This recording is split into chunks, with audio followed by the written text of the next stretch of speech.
All right, the Georgia Bulldogs mess around with Vanderbilt today. They win the game 37-20. Kind of a weird one here in Nashville. 11 a.m. kick. The Dogs got off to another slow start in the first quarter. Kind of been a theme this year. Vanderbilt had the first possession of the game, and they threw it right down the field. They got up 7-0. Georgia gets the ball. They fumble. Vanderbilt takes it over.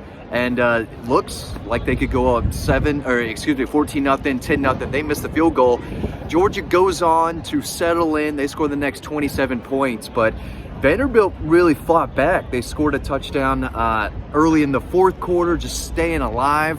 Carson Beck threw a bad interception late in the game where they end up scoring another touchdown. So the score is not going to look all that great, 37-20, and I think people across the country are going to see that score and say, hey, wow, Georgia kind of struggled a little bit against Vanderbilt on the road. Not really a good look for the number one team in the country. But, you know, in between those first two possessions and kind of the fourth quarter, Georgia really did dominate this game. And, you know, again, I think they scored the first, 27 points in a row.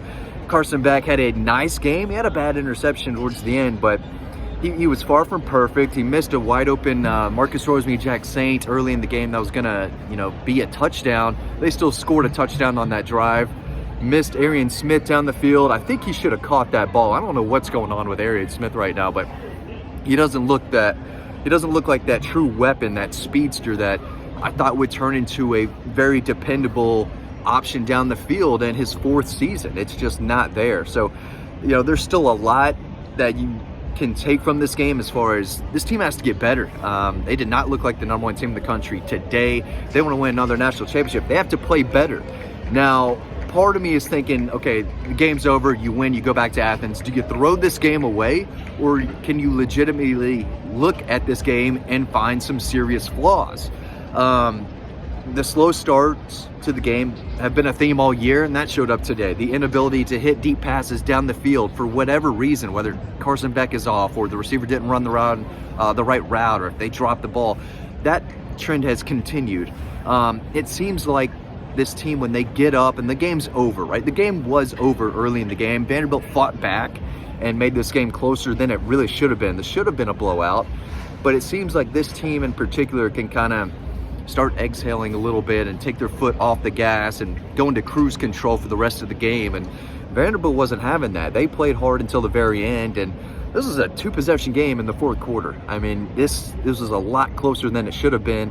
Georgia scored a late touchdown to make it 37-20, but this is a 30-20 ball game late in the game, and it's just not what you want to see. If you're the number one team in the country, and Georgia fans are used to this. They're used to this team coming out and just bulldozing teams like left and right. And last year we talked about it was 55-0 against Vanderbilt. 2 years ago was 62-0. They came out and took care of business for 4 quarters, and they did not play outstanding football for 4 quarters today. I'd say they did for about 2.5 quarters, but you want to see them do what they did against Kentucky, right? Where it was excellent, solid football from start to finish.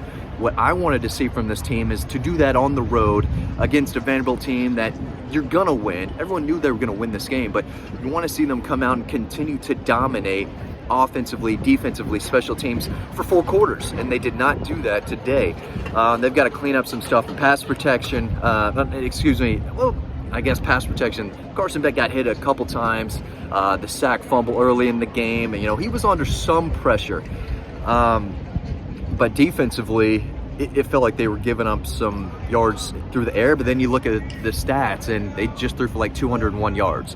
Felt a little bit more than that, but defensively, they stopped the run. I think they only gave up 18 yards on 15 carries. Vanderbilt could not do anything on the run, but they were able to make some plays through the air. I thought the quarterback made some nice throws. They got some guys who can catch the ball. Brock Bowers got hurt, left the game in the first half. I think it's just an ankle sprain. That's what we have been told. You can read more of that over on Dog Post, as well as the rest of this game. You can sign up to our free newsletter down below. But this is a game that is not going to sit well with Georgia fans because the team did not play to their standard. We have high expectations for this team because I've covered them winning 2 national titles. I expect them to come out and dominate the way they have and the way they did against Kentucky just last week. It looked like this team was starting to turn the corner and get off to hard starts and just play sound fundamental football. in all 3 phases for 4 quarters. That's what they did last week. And today it looked like they, I don't know if you want to say took a step backwards, but they didn't execute at a high level, and they did not play to their standard on offense, defense, or special teams. Mekhi Mew muffed another punt that he fell on. That can't happen, because sooner or later, he's not going to be able to jump on that ball as quick. And, Carson missed some guys, and he had the bad interception, but I thought the plan was there were a lot of quick, easy passes for him. He took what the defense gave him. If he's going to throw a quick out route or throw a quick screen to the receiver when they're playing off coverage, he's going to do that every single time. So he took what Vanderbilt gave him, and I think he threw close to 300 yards.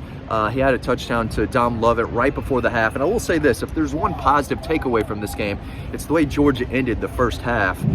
Tyke Smith, who is becoming one of the better defenders on this team, one of the more productive players on the entire roster, he had a big interception. I think it was like 36 seconds left, and Carson Beck threw 2 strikes right down the field. They get inside the 5-yard line, and they end up pushing it, getting the ball in the end zone. And that was key at the time, because Vanderbilt was still hanging around a little bit in that second quarter. But when Georgia scored like that to go up into halftime, I thought they were going to just clearly run away from Vanderbilt. And, I thought they were going to cover today, this week. They did not really come close. I think the spread was 31.5. I thought Georgia would get easily into the 40s in this game, but, they were not great in the red zone. They settled for 3 field goals. We hear from Kirby all the time, we want to be elite in the red area. When we get into the red zone, we don't want to kick field goals. We want to get in the end zone.